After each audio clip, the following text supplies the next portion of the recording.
importante quanto planejar e aplicar adequadamente os recursos é cuidar das prestações de contas. Independente de como é a estrutura em seu município, a Secretaria de Educação deve cuidar ou acompanhar de perto todo o trâmite. Além de prestar contas, é preciso lembrar que é direito de todo cidadão ter acesso às informações da gestão pública. Para isso, a Lei Complementar 131 de 2009 determinou a disponibilização em tempo real de informações pormenorizadas sobre a execução orçamentária e financeira da União, dos estados, do Distrito Federal e dos municípios, e a transparência deve ser dada. Quanto à despesa, todos os atos praticados pelas unidades gestoras no decorrer da execução da despesa, no momento de sua realização, com a disponibilização mínima dos dados referentes ao número do correspondente processo, ao bem fornecido ou ao serviço prestado à pessoa física ou jurídica beneficiária do pagamento e, quando for o caso, o procedimento licitatório realizado. Quanto à receita, o lançamento e o recebimento de toda a receita das unidades gestoras, inclusive referente a recursos extraordinários. Quando falamos de prestação de contas na educação, é preciso entender que existem processos diferentes a serem cumpridos. Alguns poderão até ser realizados diretamente pela Secretaria de Finanças, dependendo do porte do município e de como é a organização da administração municipal. Mas sempre a Secretaria de Educação deverá acompanhar todos os processos, mesmo que isso seja realizado por outros setores da Prefeitura. Para começar a descrever os processos, temos que lembrar que é necessário disponibilizar relatórios e as informações necessárias aos conselhos municipal do Fundeb e da alimentação escolar, a prestação feita ao Tribunal de Contas, o registro de informações no SIC-PC e o registro de dados no CIOP. A prestação de contas ocorre inicialmente por meio do preenchimento e publicação do Relatório Resumido de Execução Orçamentária, o RREO, a cada bimestre. Ele deve conter um balanço orçamentário e ainda um demonstrativo da execução de receitas e despesas. O balanço deve ser preenchido com informações das receitas por fonte, informando as realizadas e a realizar, bem como a previsão atualizada. Também as despesas por grupo de natureza, discriminando a dotação para o exercício, a despesa liquidada e o saldo orçamentário. Já o demonstrativo prevê que sejam prestadas informações sobre as receitas, por categoria econômica e fonte, especificando a previsão inicial, a previsão atualizada para o exercício, a receita realizada no bimestre, a realizada no exercício e a previsão a realizar.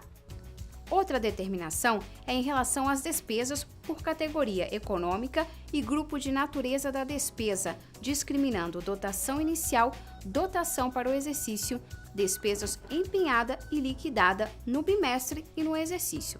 E, por fim, a descrição das despesas por função e subfunção. Quando do fechamento de cada exercício, o município deve realizar a prestação ao Tribunal de Contas. Cada órgão define as regras desse processo, mas sempre o parecer do Conselho do Fundeb deverá ser encaminhado junto com a prestação para o tribunal. Os dados da aplicação dos recursos recebidos do governo federal devem ser registrados com frequência no SIC-PC. Esse sistema foi criado para receber dados da execução técnica e financeira.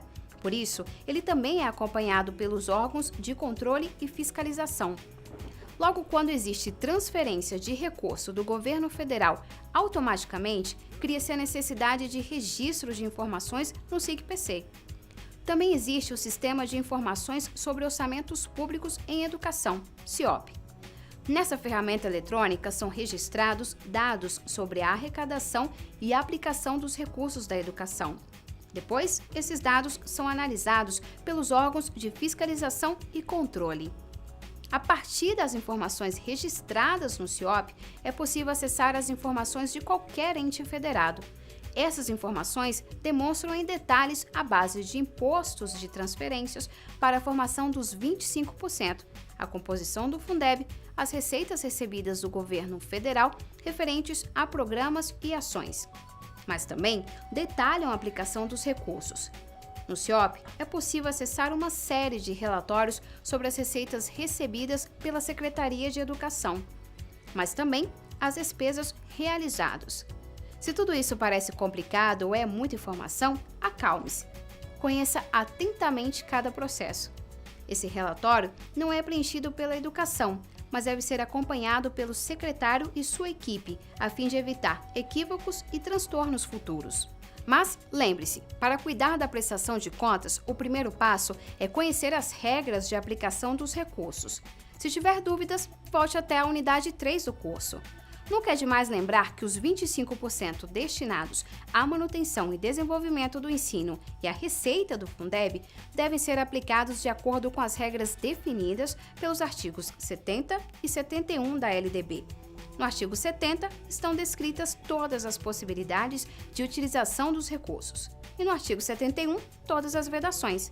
Em relação à receita do salário educação, destaca-se que também deve ser seguida a mesma regra de aplicação, apenas nas previsões do artigo 70 da LDB. Lembre-se que existe uma exceção: não se pode usar recursos do salário educação para o pagamento de salários.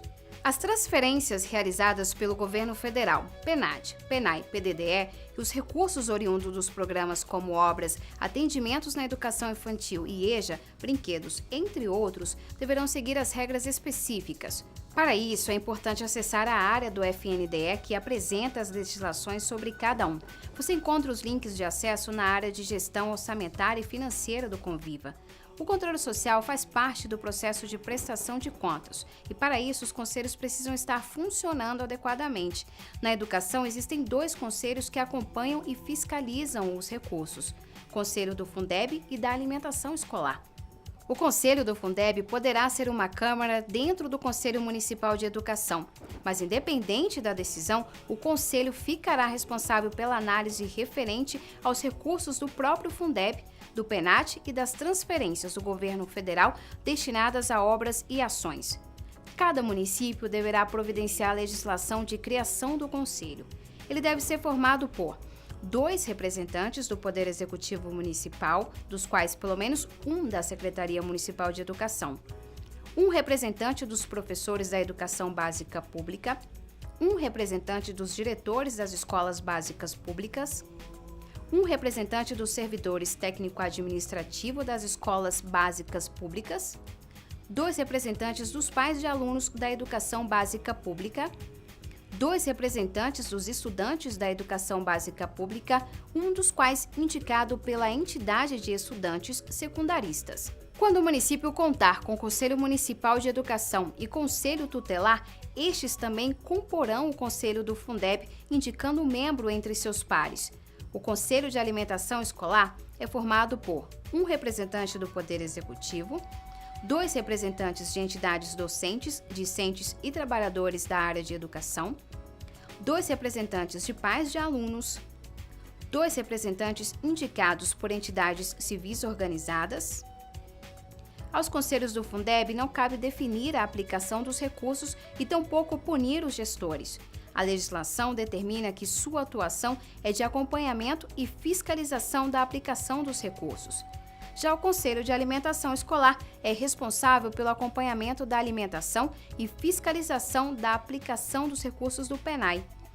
Para que os conselhos do Fundeb e da alimentação funcionem adequadamente, o poder público deve assegurar principalmente: primeiro, apoio que assegure o seu funcionamento, isto é, garantir local e infraestrutura adequados, materiais e condições, meios de transporte para os conselheiros, quando houver necessidade, equipamentos, entre outros itens. Importante lembrar que cabe ao poder público garantir essas condições para que seja possível a realização periódica das reuniões de trabalho. Afinal, os conselhos têm que desempenhar suas atividades com autonomia.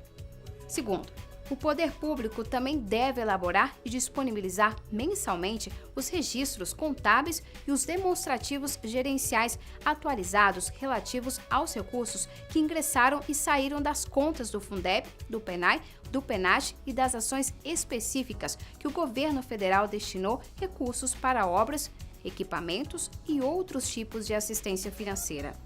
Os conselheiros devem ter acesso permanente aos dados e às informações. e também poderão solicitar a qualquer tempo outras informações e relatórios que julgarem necessários para análise da execução dos recursos. Para organizar o funcionamento dos conselhos do Fundeb e da alimentação escolar, a administração municipal deve estimular a participação de todos os envolvidos na área e representação de cada segmento. Os conselhos devem funcionar conforme regimento interno, estabelecido pelos seus membros. O presidente eleito não pode ser o representante do Poder Executivo. Lembre-se, quando não há prestação de contas ou a prestação de maneira inadequada e quando ocorre a reprovação da aplicação dos recursos, sérios problemas poderão ocorrer para o município e para os gestores. Quando não há prestação ou fica constatada a aplicação indevida das receitas, o município poderá deixar de celebrar convênio, receber recursos e ficará impedido de realizar operações de crédito. Enquanto isso, o gestor poderá incorrer em crime de responsabilidade e sofrer as punições previstas no Código Penal, como detenção e ressarcimento ao erário público. Da mesma forma, preencher dados falsos ou de maneira equivocada também pode resultar em prisão para os gestores. Importante lembrar que, com o advento do CNPJ específico da educação e a conta Fundeb, a ele atrelada, o secretário municipal de educação passa a ter responsabilidade ainda maior. Esperamos que você tenha compreendido como devem ser realizadas as prestações de contas. Acesse a plataforma Convive Educação e conheça mais sobre o tema na gestão orçamentária e financeira. Na próxima aula, conversaremos sobre o CIOP. Até logo!